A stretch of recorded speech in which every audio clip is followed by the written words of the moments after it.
Evening folks, and welcome to the Outdoor Gear Show. So coming up, we're going to be taking a look at the OneTigris Smoky Hut teepee tent. I've also got a brand new one to give away to one of you guys. We're also going to be taking a quick look at a short hike I did with Joe at the weekend. I'll be picking my favourite video of the week. I've had a couple of questions from you guys that I'm going to have a go at answering for you. So I received a package from OneTigris this week. They kindly sent me one of their Smoky Hut chimney tents. In fact, they sent me two. One as a giveaway, so if you stay to the end of the video, you'll find out how you can win one of those tents. So I have managed to get it set up and have a look around today. So before I tell you what I think, we'll get right into it and show you the tent, shall we? So here's the main shelter. It weighs in at 1250 grams. That's 44 ounces if you're over in the US. Comes in a bag which is also made of sil nylon. There's a pole supplied. And we also have a bag of tent stakes, which are nice and bright so you can see them if you drop them. If you do keep the pole separate from the fly, you can pack this down incredibly small. So it's a really good shelter if you've only got a small pack size. Let's get out of the bag, see how easy it is to set up. I've not done this yet, so you might have to bear with me. So one thing to bear in mind with this shelter is you're going to need quite a bit of space. So for such a small pack size, the actual tent when it's erected is really big.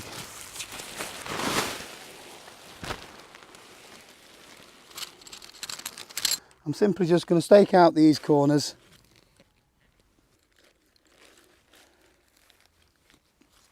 I'm not going to pull it out really tight because I'm going to need to adjust it anyway.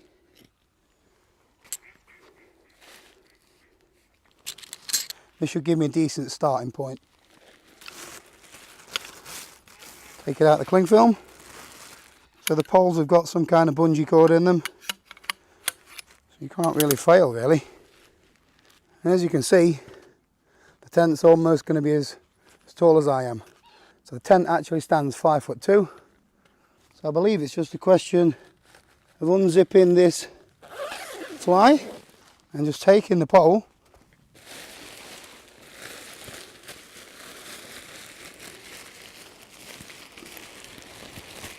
and putting it in the middle. So there is a reinforced bit of the fly here.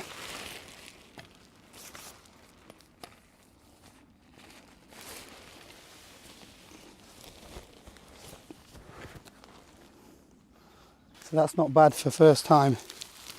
Just going to zip this up and just tidy out the guying a little bit, just to make it a little bit more taut and even.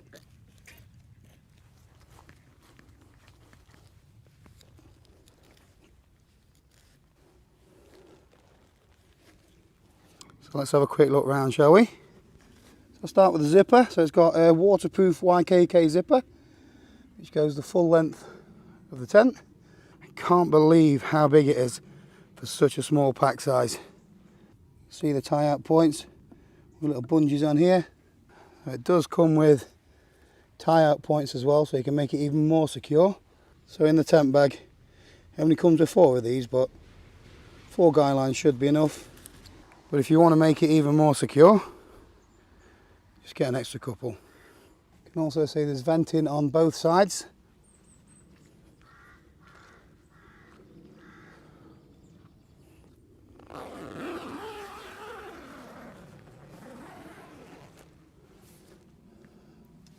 Although the venting could do with like a little leg or something there that holds this away from the fly. I'm sure you could come up with something there with a twig or something like that. I guess that's me just being a bit picky. So we'll roll this up. The tent's got 2 of these little tie out toggles for the door. So you can also roll this door back as well if you really want a bigger entrance space. Here's the reason why it's called the Smoky Hut chimney tent. So it does have a Velcro hole here. Again, you can roll this up if you've got enough hands to hold the camera as well. And then you can put the chimney of your tent through here. I haven't got one of those tent stoves, so it's not something I'm going to be using anytime soon. But if you want to see a really good video showing this particular tent with a stove inside, then check out Kullcraven Bushcraft's video. I'll leave a link in the description below. Alright, so let's go in and have a look.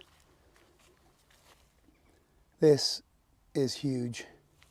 I reckon at a push you could get 4 people in here.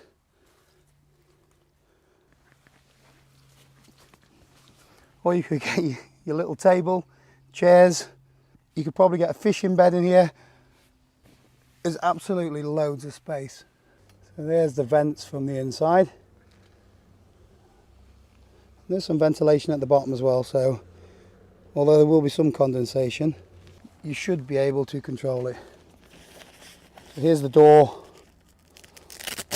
for the chimney or window if you want to take a peek and admire the view. So although this is a silicone nylon or sil nylon tent,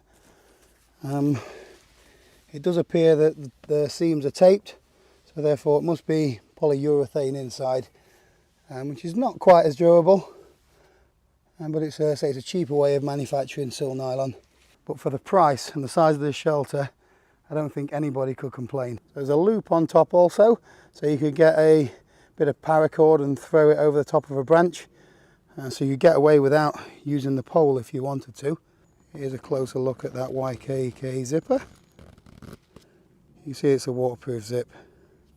So if you're a bushcrafter, or somebody who just likes sleeping under a tarp, then for the weight and the price, you're not going to get a shelter with this much space inside. But if you're more of a conventional camper where you like bug protection or proper floor in the bottom, then you can also buy a mesh inner that goes inside, and I'll show you that now. So this is the pack for the mesh inner. So with this, the whole tent weighs 2.2 kilos, or I believe it's 78 ounces. So this is a kilo on its own just about, but it gives you a decent floor, so you can keep your stuff dry, and you're also going to get some protection from the bugs and critters. Now fitting this, once you've got it set up, I imagine that's going to be hard work. It also comes with its own pegs, which is a nice little addition, and I'm hoping that once I get this in, I can leave it in so I can pitch both the fly and the inner at the same time in the future. Right, so I'm going to have a go at doing this without having to drop the tent all the way, and see how I fare.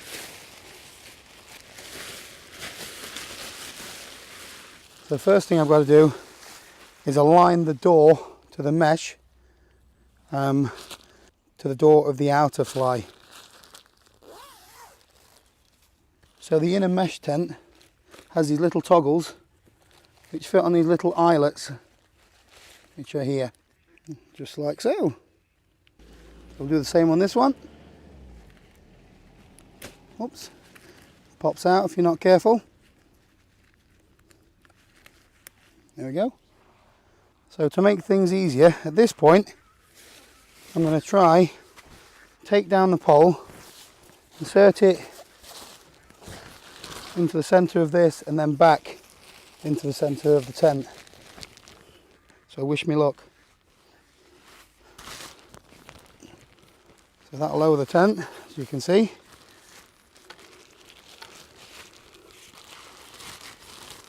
Put the pole back into the reinforced area here.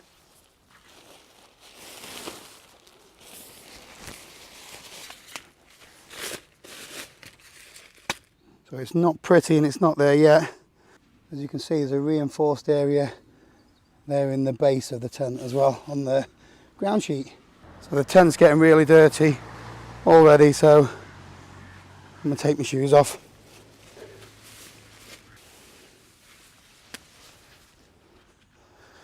So I think I'm going to have to loosen off the outer a little bit and then clip the inner inside.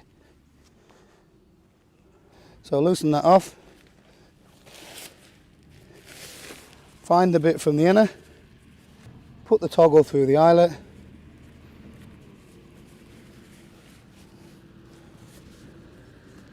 And then stake things out again.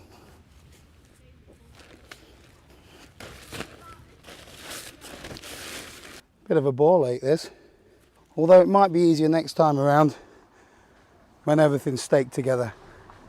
So that's all the toggles fitted, but it doesn't look as even as it did before, so see if I can get some tension back in it. So one thing I've noticed, these are different stakes to the other ones. These are like a V stake, where the other ones are like a Y stake.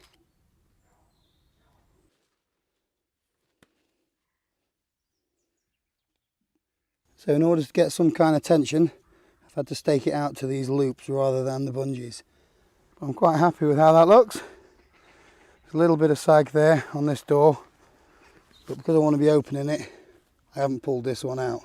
So I could tension this a little bit more, but I don't feel that that's necessary. Didn't need to use the extra stakes, so that's not bad. So let's have a look at what difference having a bug net fitted makes.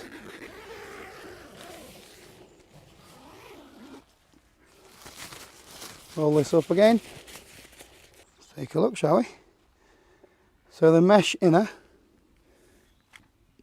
as you can see, there's a gap for ventilation. However, if it's really windy, that's going to touch a little bit. This has got 2 zips also, so you've got one the full length and one that goes across the bottom. Also has tie back, so you can roll up the door if you want to.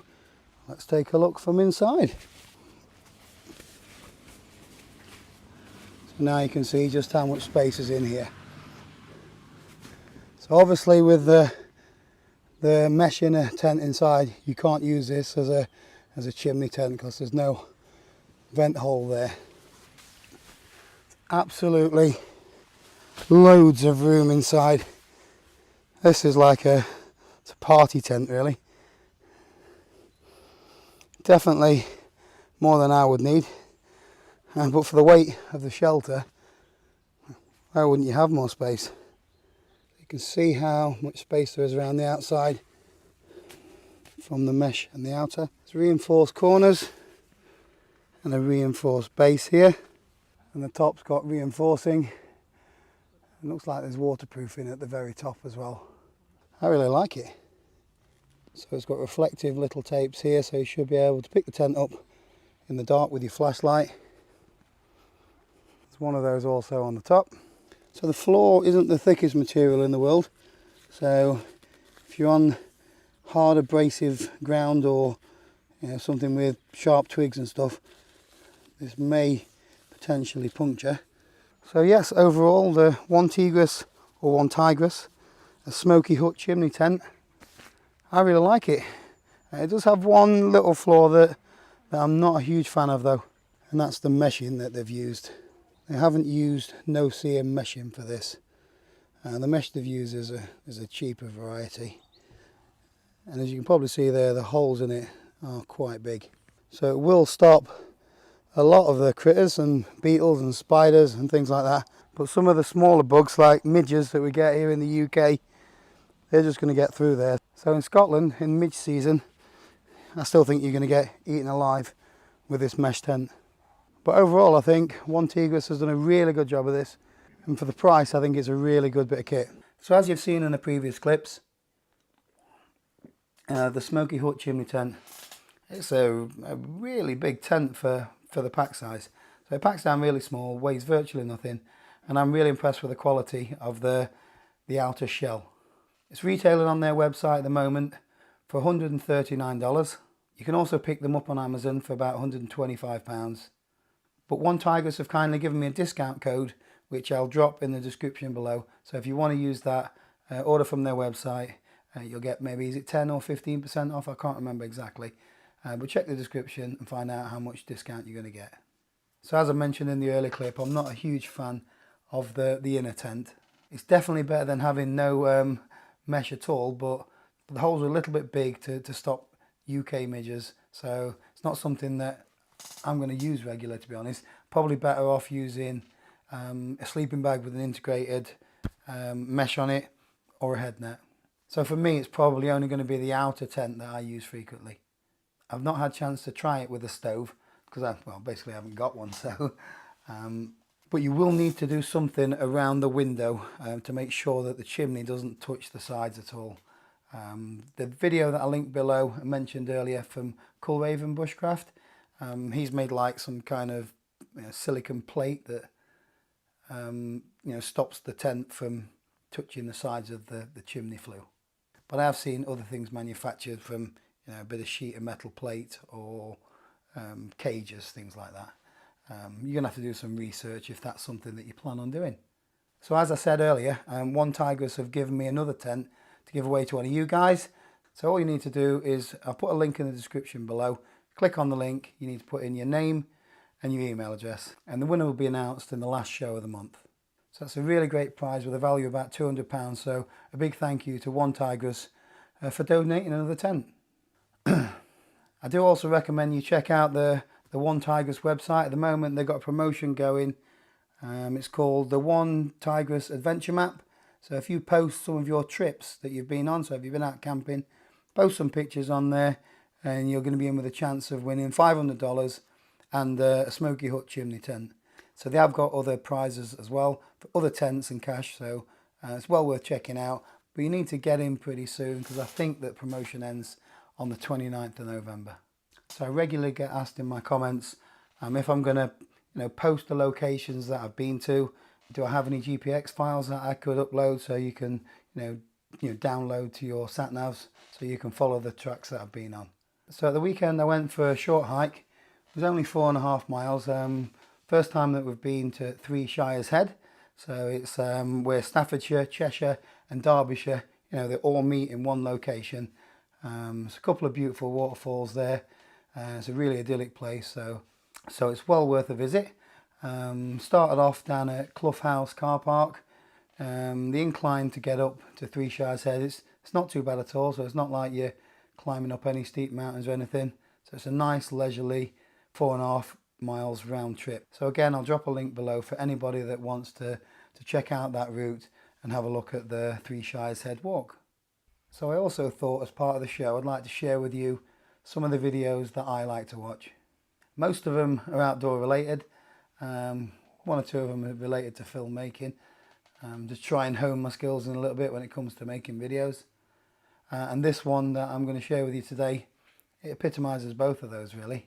It's not from a small channel, so some of you have probably already heard of Peter Mckinnon. And last week he released a fabulous video called The Mountains Won't Remember Me. So in that particular video he heads up to the mountains in Banff. Some of the views there are spectacular. I'd love to take my tent somewhere like that, get it pitched up, sit and have a brew and watch the world go by. Also, if you're into YouTube and want to make a few videos yourself, Peter Mckinnon is probably one of the better YouTubers out there for explaining videoing techniques. Especially if you like the cinematic kind of stuff. I'm a bit rougher than that, so I'm not really too cinematic with my filming, but definitely check this video out. The Mountains Won't Remember Me. So this is a great comment here by RobuTube1. He says, I make the most of comparison points, make them easy to understand, but he suspects that newbies like himself don't understand some of the technical jargon that I use. He's given a few examples here, such as, what does 7001 aluminium mean? Is it any good? What's better than it? So before I answer that question, I just thought I'd let you know that I can't really explain every single thing in the minute detail for total newbies. Sometimes I'm going to use abbreviations or I'm going to use technical terms. You might have to do a little bit of the research yourself to find out what something means. However, 7001 or most 7000 grade aluminiums, they are the most toughest and strongest grades of aluminium that you can get. So they say that it's actually aircraft grade, but it's technically not just aircraft grade. They do use other grades of aluminium in making aircrafts, but the 7000 grades, they tend to have a higher zinc content, which for some reason, I don't know all the physics behind it, but that makes it a tougher type of aluminium. He also asks what DWR stands for, so that is durable water repellent. So that is the protective coating that manufacturers put onto their waterproofs, to make the water bead off basically. So that DWR coating can over time wear away, so you need to reproof it. So Dyneema, question mark. So what is the significance of the diameter? So Dyneema basically is an incredibly strong fabric. So for its strength to weight ratio, it's actually stronger than steel. So a quick look on the Dyneema website says it is the world's strongest fibre. So some of the modern materials are really, really strong, really, really durable. So it's just an upgrade on your paracord or string. So Dyneema is stronger, tougher for its weight and its size. However, that usually comes with a higher price. So those things are more expensive. So he's also asked about carbon core tent stakes. So again, that's down to new modern materials. So it'll have a carbon fibre core. So it's lighter, stronger than conventional materials that you use. So it's all about companies now trying to reduce the weight whilst maintaining the strength. But in order to do that, they tend to bump the price up of their products. And finally, we mentioned 1200 Kurlon. So that is just a material. It's a type of nylon that Hilleberg used to make their tents. So that is the fabric that is used on the Hilleberg Solo that I use. So he also requests info about the denier, so 20, 30 or 70 denier. So that is just like the thickness of the material. So a 20 denier material is going to be twice as thick as a 10 denier material. And finally, hydrostatic head. So that is just the amount of water that can go through a fabric. So 15,000 millimeters hydrostatic head means that it will resist water more than something that is, say, 5,000 millimeters hydrostatic head. So it's just a measurement that they use in testing for waterproof materials. So thank you for that question, RoboTube.